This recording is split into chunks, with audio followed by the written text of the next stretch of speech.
Baik, Assalamualaikum warahmatullahi wabarakatuh. Ya, alhamdulillahirobbilalamin. Pada malam hari ini kita lanjutkan ngaji filsafat kita setiap Rabu malam. Dan ya, kebetulan malam ini teman-teman belum pada datang ya, agak telat. Biasanya agak cepat dikit gitu kan. Ya, terima kasih kepada Pak Faiz telah hadir di tengah-tengah kita. Saya kira kepada Pak Faiz langsung saja forum kita serahkan.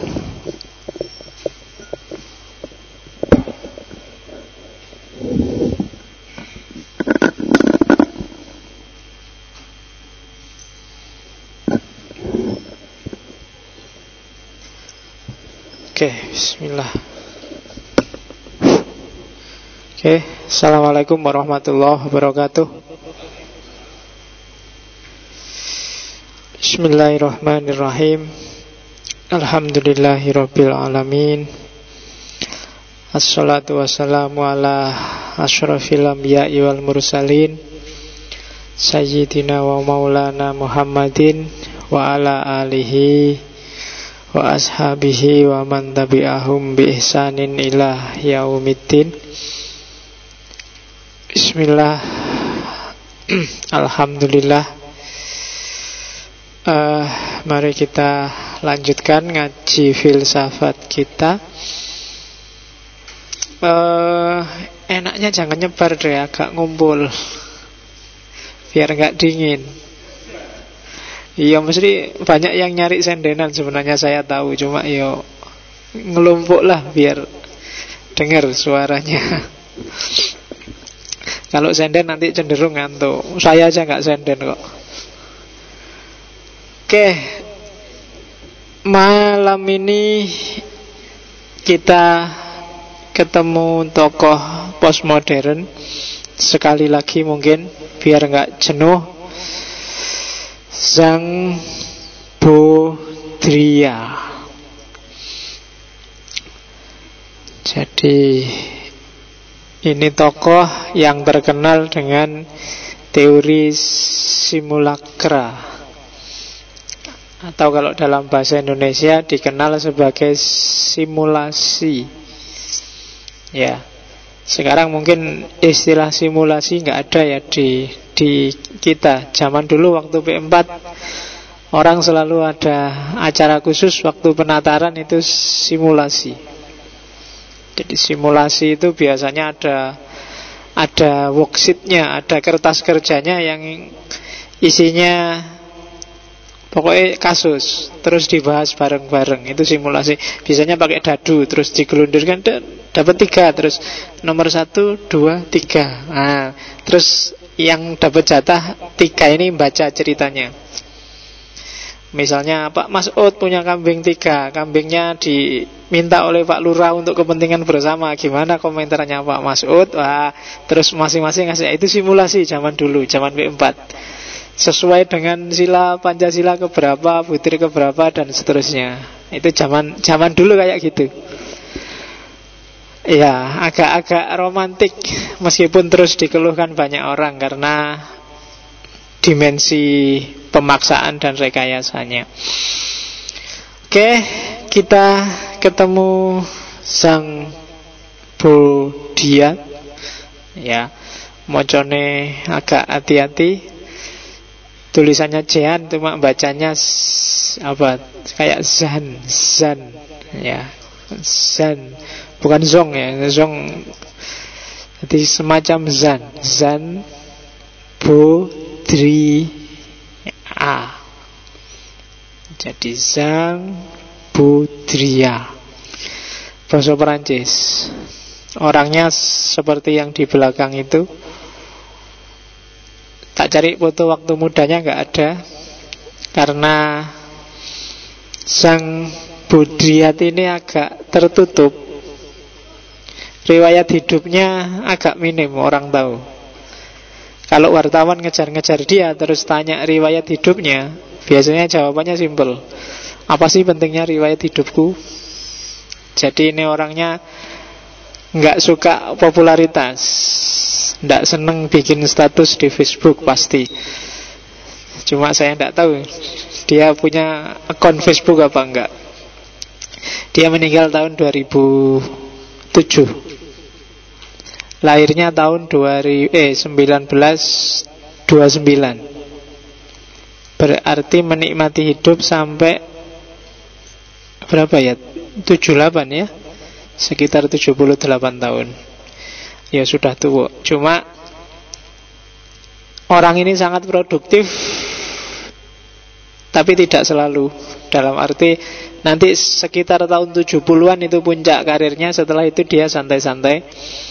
Karya-karyanya ya semacam menegaskan dan mengulangi ide-idenya sebelumnya. Itu Zhang Baudrillard. Meskipun agak tertutup, kalau dilacak di Google, di beberapa situs disebut sebenarnya dia keluarga petani. Mbahnya petani, bapaknya PNS kecil-kecilan. Ya mungkin golongan 2 apa golongan 3. Terus dia satu-satunya di keluarganya yang kuliah, dan tidak pinter-pinter amat waktu kuliah. Jadi kamu nggak perlu minder jadi orang nggak pinter itu. Karena pinter nggak punya korelasi dengan nasib. Apalagi pinter juga nggak punya korelasi dengan nilai. Apalagi nasib baik dengan nilai itu nggak korelasi. Jadi jangan sedih kalau nilaimu jelek.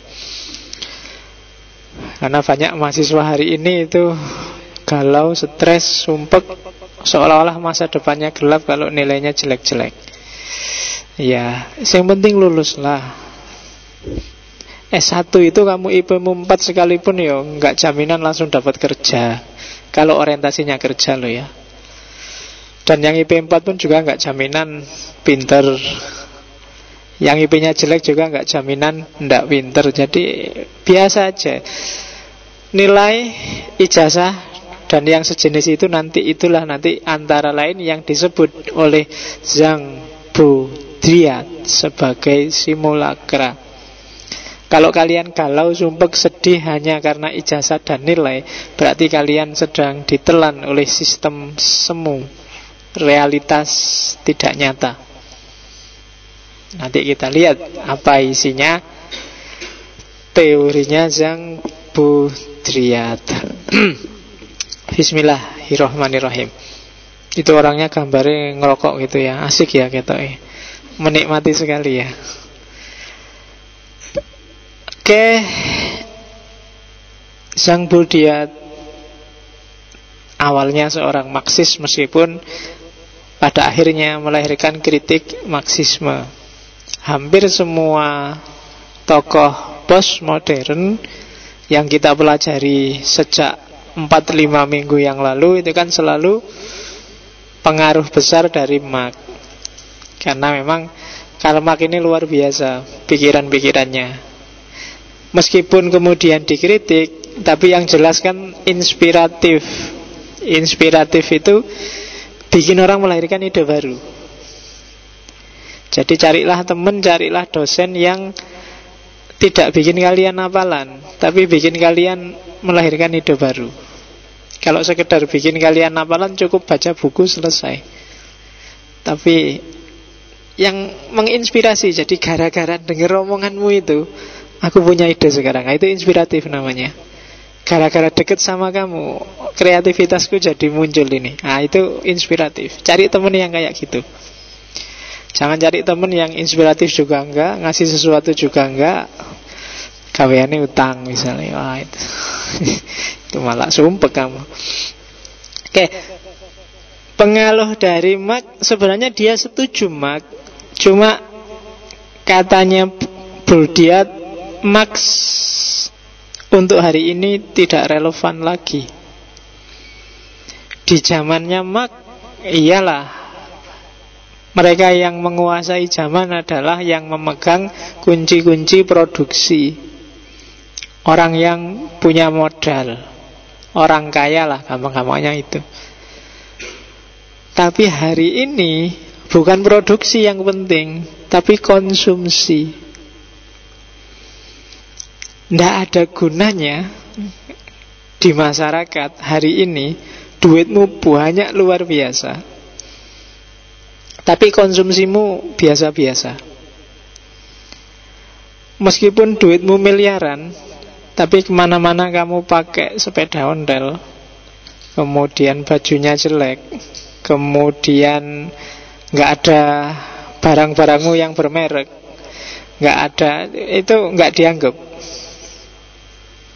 Meskipun kamu nggak punya uang, tapi konsumsimu, Samsung S6 sekarang baru keluar, Samsung S6. Terus tasnya aja Hermes, terus jeansnya aja nggak mau yang kelas-kelas obralan 150.000 ke bawah, harus yang kelas-kelas. Nah, itu kamu dianggap in hari ini. Wah, itu loh, mobil aja Lamborghini misalnya, kan? Entah itu hasil utang apa hasil dikasih, tapi begitu mobilmu Lamborghini, statusmu naik melejit luar biasa. Kamu ngobrol sama temenmu kok tiba-tiba HP-mu mbok keluarin, tek, wah, iPhone terbaru, iPhone 5. Nah, itu kan temenmu kan langsung, wah, kelas tinggi rupanya dia, kan gitu. Kamu anggapnya ini kelompok elit misalnya. Nah, nek Nokia koyo ngono kuwi. Nah, itu akeh tunggale dadi yang bos kelas-kelas. Nah, itu konsumsi. Jadi apa yang kamu konsumsi? Kalau kamu kelasnya cuma angkringan, ndak level. Meskipun sama-sama ayam goreng, ya cobalah KFC, Texas, California, itu baru kelas. Sama-sama makan soto, kalau kamu sotonya sekedar soto Kudus yang 5.000 sak mangkok, itu kurang gengsi. Masuk ke amplas sana yang di food court, sana ada soto yang 35.000 sak mangkok. Loh, itu kan harganya beda, gayanya beda. Kalau kamu di warung es teh 1.500, tapi begitu masuk ke restoran iced tea, oh itu sudah 15.000. Ya kan? Hot tea itu kalau kamu ke KFC, hot tea itu 15.000.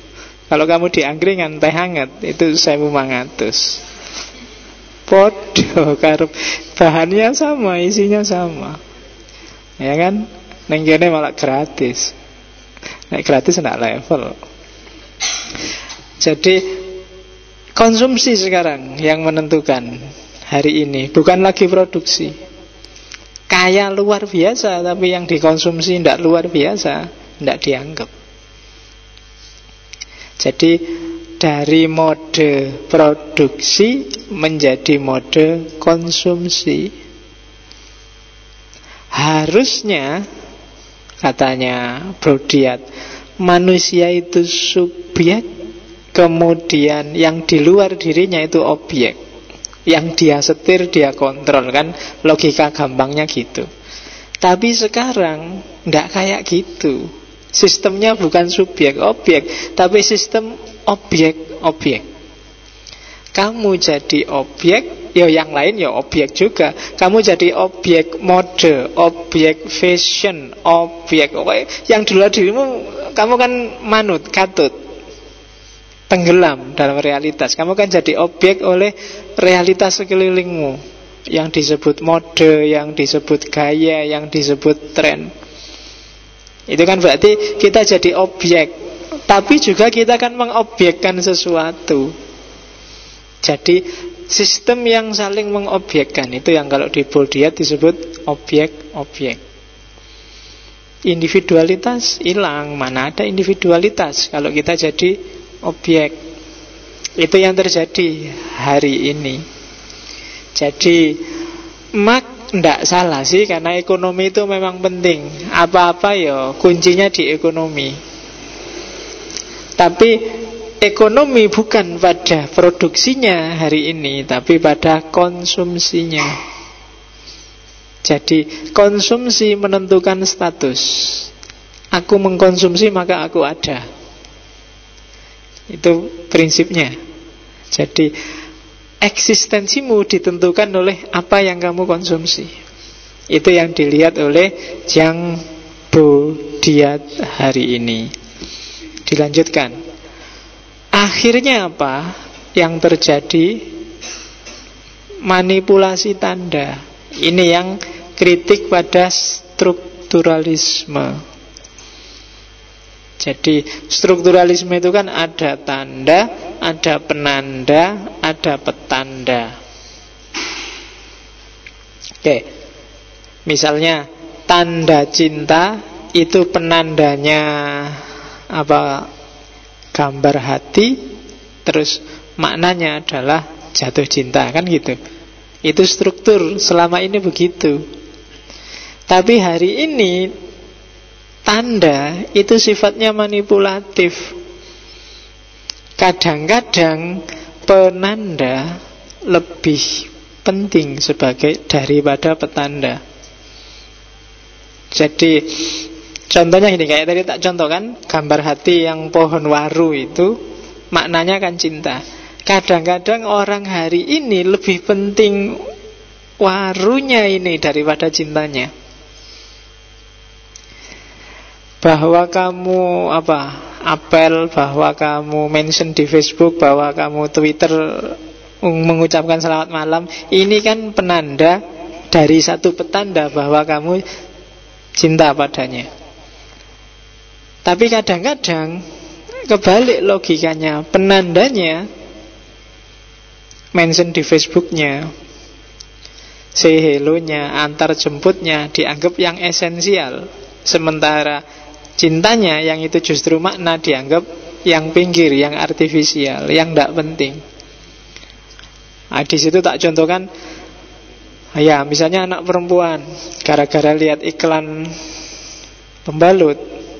Nah, di iklan pembalut itu kan ingin lebih aktif, pingin bebas bergerak, pingin tidak terikat, pakailah kan itu. Nah kan seolah-olah apa sih hubungannya itu dengan lebih aktif? Ya tidak ada. Tapi kan kalau orang, wah iya ya ini harus pakai ini, itu kan pembalut itu kan cuma penandanya. Itu kan janjinya cuma nyuruh orang pakailah pembalut, tapi kan terus dikemas dengan satu penanda yang unik, bebas bergerak, kemudian lebih aktif, lebih kreatif. Oh itu kan terus kamu membaca itunya, seolah-olah kalau sudah pakai itu kamu bisa kayak gitu, kamu bisa lebih aktif. Aku kok males-malesan ya, pingin aktif nih, wah pakai pembalut berarti harus. Nah ya kan, kenapa lo katanya di TV kalau pakai itu bisa lebih aktif, bisa lebih energik, bisa bergerak bebas. Misalnya kamu kejepit di bis, wah ini tadi kalau pakai pembalut bisa bebas ini bergerak.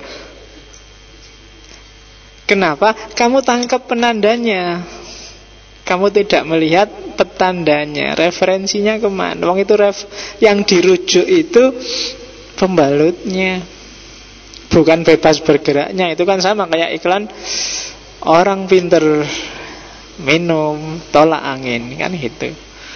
Jadi terus kemana-mana terus kamu bawa tolak angin kan, wah ben dianggap pinter tak minum tolak angin di depannya. Pinter tuh aku minum tolak angin loh ini, berarti pinter kan aku, kan gitu. Terus yang satunya disaingi lagi, pinter nggak terlalu penting, yang penting itu yang untung, yang bejo, orang bejo minum tolak angin. Ya kamu bawa dua-duanya, itu mereknya beda. Jadi saya pak pinter sekaligus bejo pak, terus ngombe gue. Manipulasi tanda. Oh banyak yang dalam hidupmu yang kayak gitu. Twitter itu simbol apa, Facebook itu simbol apa, mention like itu simbol apa. Kadang-kadang simbol ini lebih penting daripada maknanya. Dalam hidup kita sering terjadi yang semacam itu. Isi pesan dikalahkan oleh kemasannya. Kamu lebih mementingkan nilaimu A dibandingkan penguasaanmu terhadap ilmunya. Padahal A, B, C, D itu kan simbol dari penguasaanmu terhadap ilmu itu. Harusnya kalau dapat nilai jelek, Kamu bukan marah-marah, tapi aku harus belajar lagi, berarti belum nyampe ilmunya. Kan gitu. Kalau dapat nilai bagus, kamu harus ragu-ragu sebenarnya. Apa iya sih aku sudah nyampe level A ilmuku ini? Karena itu simbol. Tapi kan kamu sering dipermainkan oleh makhluk yang namanya simbol ini, oleh penanda. Dan itulah yang jadi sumber masalah. Ada manipulasi tanda. Jadi struktur itu tidak selugu yang kamu kira. Struktur itu kan selalu bermain dengan simbol-simbol. Tapi simbol pada akhirnya sifatnya manipulatif. Orang kehilangan makna hanya berpegang pada simbol. Oh itu kalau kamu seret logika kayak gini ke ranah agama, banyak. Ya kan? Bagaimana orang tertipu oleh kemasan, melupakan isi. Loh, kemasan itu memang menggambarkan isi, tapi kemasan bukan isi. Kemasan hanya penanda. Bathukmu hitam, itu penanda bahwa mungkin kamu rajin sholat, tapi tidak selalu bathuk hitam rajin sholat. Karena kamu memahami tanda itu manipulatif, terus wah aku ben dianggap rajin sholat, terus bendul-bendul ke apa, terus sudah hitam sekarang, sudah sah disebut kelompok yang rajin sholat.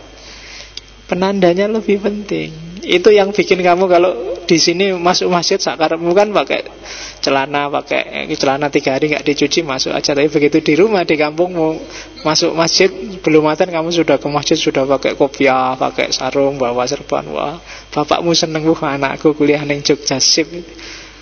Padahal itu kamu kan sedang memanipulasi tanda. Wong kamu sendiri ngerti isimu ya cuma kayak gitu, tapi kan biar dilihat orang kayak orang soleh beneran. Itu manipulasi tanda. Oh banyak yang kayak gitu, nggak cuma gitu. Misalnya kamu pakai jaket, wah tak pakai jaket gini ya biar kelihatan gagah perkasa. Wah tak pakai batik ben ketok apa, tanda. Jadi hari ini peradaban kita peradaban konsumsi, dan ternyata konsumsi itu tidak karena kita butuh. Tapi kenapa? Karena kita ingin simbolnya. Jadi yang diincar ternyata hanya simbolnya. Terus dari situlah nanti